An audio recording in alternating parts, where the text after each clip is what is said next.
Seja bem-vindo a mais um Encontro com a Palavra. Em nosso programa estamos estudando toda a Bíblia e chegamos ao 5º livro do Novo Testamento, que é o livro de Atos. Acompanhe nosso programa de hoje, quando vamos conhecer um pouco mais do homem que escreveu metade do Novo Testamento, Paulo. Enquanto isso, Saulo ainda respirava ameaças de morte contra os discípulos do Senhor. Dirigindo-se ao sumo sacerdote, pediu-lhe cartas para as sinagogas de Damasco, de maneira que, caso encontrasse ali homens ou mulheres que pertencessem ao caminho, pudesse levá-los presos para Jerusalém. Em sua viagem, quando se aproximava de Damasco, de repente, brilhou ao seu redor uma luz vinda do céu. Ele caiu por terra e ouviu uma voz que lhe dizia: Saulo, Saulo, por que você me persegue? Saulo perguntou: Quem és tu, Senhor? Ele respondeu: Eu sou Jesus, a quem você persegue. Levante-se, entre na cidade, alguém lhe dirá o que você deve fazer. Essas palavras tão conhecidas do capítulo 9 de Atos descrevem a conversão de Saulo de Tarso e sua experiência na estrada de Damasco. Não dá para falar nesse homem sem falar dessa sua experiência. No final do capítulo 7 de Atos, no capítulo 8 e agora no início do capítulo 9, ele é um homem que odiava cristãos. A tremenda experiência que ele teve na estrada de Damasco foi responsável pela grande mudança em sua vida. É por isso que não dá para separar este homem da palavra experiência. Paulo cita esta experiência em várias outras passagens do livro de Atos. Nos capítulos 21 e 22, uma multidão o espancou e tentou matá-lo, mas os soldados impediram que isso acontecesse. A violência do povo era tão grande que os soldados precisaram carregar Paulo para impedir que a população batesse mais nele. Eles o carregaram para uma fortaleza onde ele ficou preso. Mas Paulo era um missionário e não perdia uma oportunidade para pregar. Ele pediu que os soldados o soltassem para que ele pudesse pregar para aquela grande multidão. Os soldados o colocaram no chão e o protegeram contra a fúria da multidão enquanto ele pregava. A mensagem central de Paulo foi: Eu tive uma experiência quando estava a caminho da Síria. Sempre fui zeloso no cumprimento da lei, por isso perseguia os discípulos de Cristo para os matar. Quando eu estava na estrada de Damasco para prender alguns deles, uma forte luz brilhou ao meio-dia e eu caí no chão. Então ouvi uma voz que disse: Saulo, Saulo, por que você está me perseguindo? Durante o seu julgamento diante do governador, Paulo repetiu mais uma vez essa história e outra vez diante do rei. Ele contava a sua experiência. Não dá para separar a vida deste homem da experiência que ele teve na estrada de Damasco. Vamos analisar o capítulo 9 e considerar alguns pontos dessa experiência. A primeira coisa que vemos é que Paulo ouve uma voz que o chamou pelo nome e perguntou: Por que você me persegue? Está aí mais um argumento para que o título do livro de Atos fosse Os Atos do Cristo Ressurreto. Tudo o que estava acontecendo através da igreja no livro de Atos estava acontecendo porque o Cristo ressurreto trabalhava através da igreja. Paulo estava perseguindo a igreja, mas a voz perguntou: Por que você me persegue? Perseguir a igreja era perseguir a Cristo. Saulo de Tarso, como era então conhecido, respondeu com outra pergunta: Quem és tu, Senhor? A seguir ele mesmo respondeu sua pergunta e disse: Senhor. Ele nem sabia com quem estava falando, mas sabia que era o seu Senhor. Quem és tu, Senhor? A conversão do apóstolo Paulo é uma tremenda ilustração sobre o conceito de mansidão. A palavra mansidão é uma das palavras menos compreendidas da Bíblia. Mansidão não está associada à fraqueza. Mansidão significa ser domado. Um cavalo selvagem, que nunca teve uma sela no lombo, sem freio na boca, sem rédeas, precisa ser domado. Quando um cavalo é domado, ele chega ao ponto que não luta mais contra as rédeas, mas passa a seguir a orientação das rédeas. Esse animal não é fraco, ele é manso. E este é o significado da palavra manso. E esse conceito de mansidão está bem ilustrado nesta passagem da Bíblia. Quando Jesus se encontrou com Saulo de Tarso, foi como se ele lhe perguntasse: por que você luta tanto contra as rédeas, hein? É pior para você.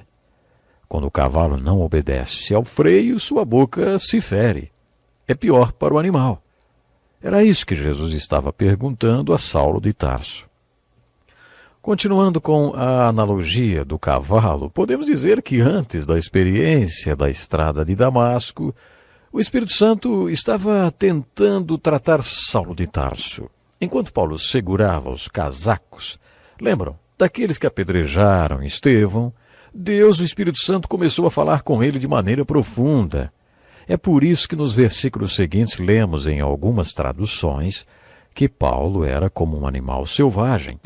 Mas enquanto ele perseguia a igreja, ele estava sendo incomodado pelo Espírito Santo. Nós também costumamos atacar aquilo que nos ameaça. Um sinal da falta de interesse espiritual é a apatia completa. Aquela pessoa que não se importa com as coisas espirituais e que é totalmente apática não é espiritual. Um homem que ataca pessoas espirituais sente-se ameaçado pelo que vê na vida delas. É claro que o Espírito Santo estava falando com Saulo através do testemunho de Estevão e de outros crentes que ele já tinha perseguido. Foi por isso que o Cristo ressurreto perguntou a Saulo: por que você fica mordendo esse freio na sua boca? Por que você não se deixa ser conduzido? Percebemos que Paulo estava amansando quando ele obedeceu à ordem de Jesus de se levantar e entrar na cidade. Mais tarde, este mesmo Saulo de Tarso escreveu lindas cartas inspiradas que se constituíram em metade de todo o conteúdo do Novo Testamento.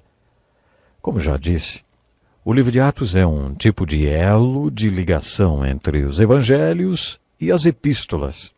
Se não fosse pelo livro de Atos, principalmente por esta parte que estamos estudando agora, ficaríamos muito confusos com a leitura de Romanos, Coríntios, Gálatas e Efésios. Você se perguntaria quem era Paulo e quem eram todos aqueles para quem ele escreveu. Mas na história da conversão de Paulo, entendemos qual era o elo que faltava. Em suas cartas aos Romanos e Gálatas, Paulo, mais do que ninguém, fala sobre o que Deus fez por nós, dando-nos a salvação através de Cristo. Ele fala como somos salvos, como podemos ser salvos. Pela graça através do dom da fé que Deus deu a todos nós, pela graça e não pelas obras. Paulo nos fala de tudo que temos nos lugares celestiais em Cristo conseguido através da salvação. Mas quando ele conheceu Jesus, a questão não era o que eu tenho para ganhar com isso. Não, a questão não foi o que o Senhor vai fazer por mim. Não, a questão foi: Senhor, o que o Senhor quer que eu faça, hein? Quando estudamos o livro de Jó, falamos sobre os cristãos interesseiros. Você está lembrado que falamos que existem crentes interesseiros? Talvez eles nem saibam disso, mas essas pessoas usam Deus para conseguir coisas dele, bens materiais, coisas que podem usar. Existem pessoas que querem usar Deus. Quando precisam de um extintor, clamam a Deus aí, né?